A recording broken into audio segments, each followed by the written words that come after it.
Today we're back at Clair Parkrun. I'm here just for a nice stretch of the legs today.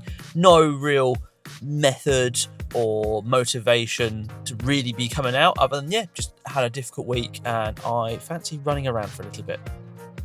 My previous time here was about 23 minutes 50, which I don't think is too bad, seeing as I had to deal with that travelator 4 times.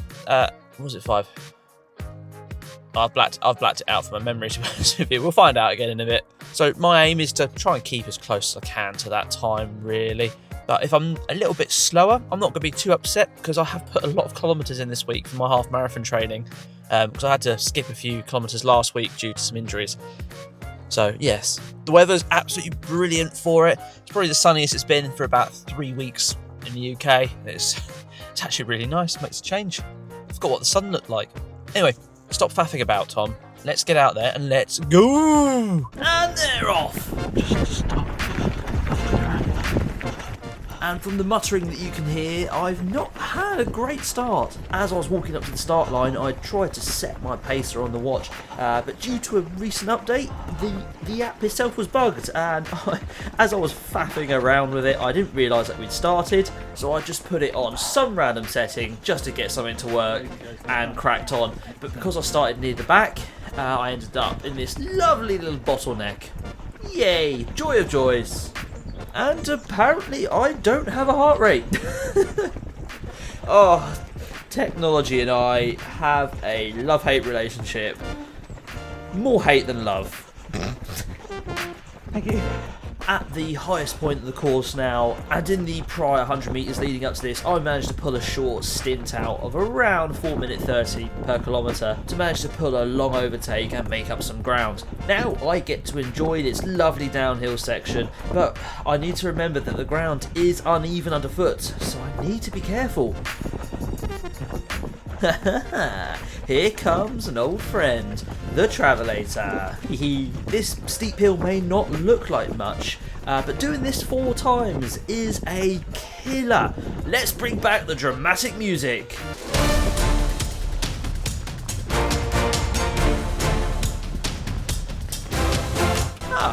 That wasn't too bad. I even pulled out an overtake. Further up the shallow slope and we've hit the 1 kilometre mark, which was a 5 minutes. A nice round number, but way over that course PB braking pace. Looks like it's going to be a bit of a chiller run today. Now, I had this issue last time I was here, but this part is deceptively hilly. It looks flat, but this whole right side of the map is actually a long old climb in one way or another, making it actually quite a tough course overall.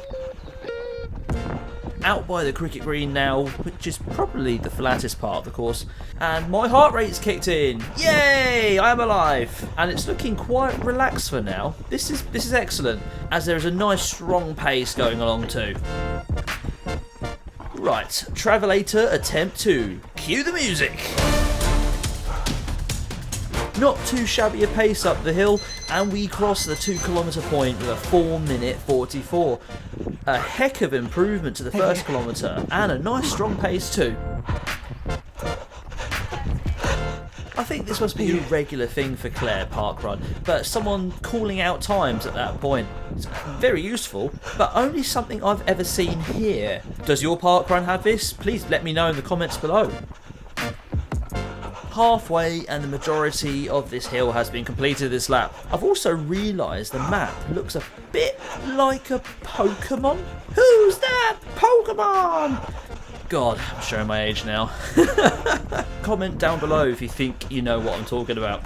By the way, if you are enjoying what you're watching, please leave a like and subscribe. And also feel free to check out some of the other videos I have on the channel too, including a full point of view, uninterrupted video of this course.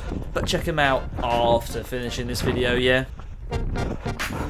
Look at that sunshine! An absolute contrast to last week's Parkrun at Kingdom. Hopefully a sign that spring is on the way. And it's 3 kilometres as well, with a 4 minute 48. Very similar to the last kilometre.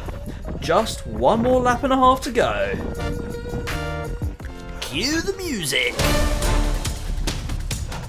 bit more of a struggle this time, and I really have to pick up the knees to power up that hill, and pump my arms as well apparently.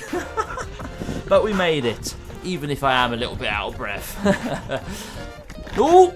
Right, so at this point, a runner hit the deck in front of me, so I paused to help them out. Thankfully, they were okay, and a marshal also came over to check on them too, so I then took that as my cue to carry on. And away we go!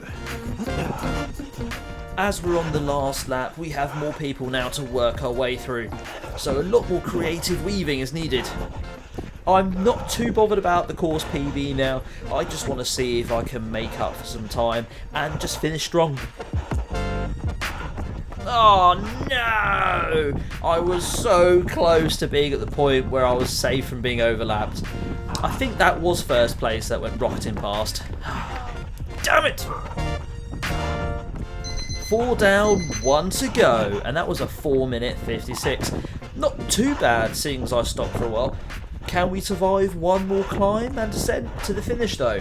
We'll see. One last time. Cue the music! So the head is down as I dig deep up the travelator. Good news is now, I don't have to do it again! Yay! Uh-oh! Those hands waving there was me indicating that I just can't keep up the pace. I need to slow down. See, I've dropped that pace down to around a 6 minute per kilometre just to catch my breath. I think the hill climbs and the amount of distance I've been doing this week for my half marathon training has just taken its toll. Ah well. But we are dipping into the threes, making the most of the downhill section now. And that finish is up on the right today instead of across on the green. And across the line with a 5 minutes 28. A nice, easy kilometre, pace-wise, that is. And that is the face of a man that has been through an absolute grinder of a session. Woo! Well, that was an interesting one. There was plenty going on there with that poor person falling over, and also that hill, the travelator. The first time I went up it, it was really easy. I thought, oh, this isn't actually that hard. It was like a young gazelle. And then by the time I got to the fourth time, I felt like on the beast slug. It was an absolute contrast by the first and the last time I attempted that thing. But yeah, it really does take it out of you, and obviously by the end I just run out of puff completely. But obviously I'm not too upset because I've done a lot of kilometres this week from all the training for the half marathon. Yep, hopefully that runner's okay that fell over. I mean, it did mean I did miss out on a course PB, but that doesn't matter. I can do that next week. The most important thing is making sure other people are okay. So I think that's going to be it with English UK park runs for a couple of weeks now, because I think coming up will be some Japan runs. I'm planning on doing a few local runs in a couple of the cities I'm visiting, and also planning on heading up to one of the Kyoto park runs. So yeah, keep an eye out for those. But first we'll see how we did at Clair Parkrun. The results will be coming from there. So we got an overall parkrun time of 24 minutes and 44 seconds, with an average of around 4 minutes 57 per kilometre. Not too bad of a run, to be honest with you. I've had worse. I got 27th position out of 129, and in my age bracket of senior male, I came 4th, with an age grade of 52.43. So I hope you enjoyed today's video. Please leave a like and subscribe for us. And also, check out some of these videos on screen now. Definitely be worth your while. Go on, click it. And I'll catch you in the next video. Cheers. Bye.